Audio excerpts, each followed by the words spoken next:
شراب نوشی تمام برائیوں کی جڑ ہے۔ حضور صلی اللہ علیہ وآلہ وسلم نے اسے ام الخبائث قرار دیا۔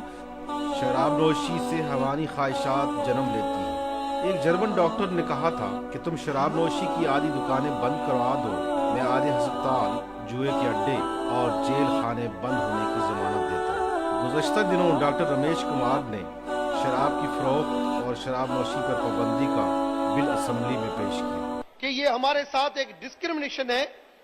شراب کسی کے کال فیل سے مجھے مطلب نہیں ہے کہ کون پیتا ہے کون نہیں پیتا ہے، کون کاروبار کرتا ہے، مگر اگر ریلیجن کے نام کے اوپر کاپیاں تقسیم کی جائیں بل کی، ریلیجن کے نام کے اوپر اگر شراب کا کام ہوتا ہے، دے رہے ہیں آپ تک آ رہی ہیں کاپیاں جی، ریلیجن کے نام پر شراب کا کام ہوتا ہے، تو میں سمجھتا ہوں ہمارے ساتھ یہ ڈسکرمنیشن ہے۔ اس وجہ سے یہ ریلیجن، کیونکہ ہمارے گرو گرنتھ صاحب میں، ہمارے شریمد بھگوت گیتا کے اندر شراب بالکل منع ہے، کہیں پہ بھی شراب کی، جیسے کیونکہ سارے آسمانی کتاب جو ہے وہ انسانیت سکھاتے ہیں، صحیح راہ سکھاتے ہیں، چاہے پاک قرآن شریف ہو، جب تینوں مذہبی کتابوں میں اگر اس کی بائبل میں بھی اس کی منع ہے، تو کیوں ریلیجس کے نام پہ یہ دیا جاتا ہے کہ ہمارے تہواروں کے اوپر استعمال کیا جائے، جبکہ ہمارے تہواروں کے اوپر بھی اس کی شراب کی ممنوعیت ہے کہ وہ شراب نہیں چلنا چاہیے۔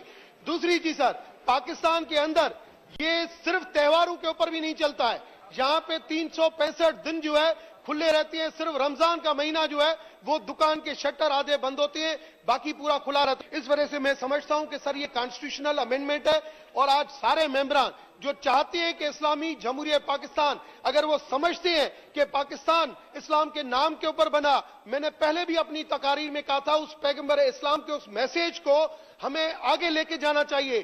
اقلیتی رکن ڈاکٹر رمیش کمار کی اس کوشش کو حکومت اور اپوزیشن نے مسترد کر کے تاریخی موقع ضائع کر دیا۔ امن ترقی پارٹی شراب نوشی اور فروخت پر پابندی کا مطالبہ کرتی ہے۔ دنیا کے تمام مذاہب میں شراب حرام اور ناپسندیدہ عمل ہے۔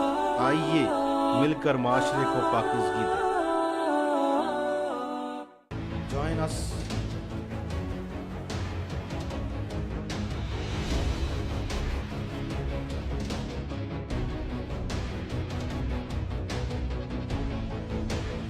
امن ترقی پارٹی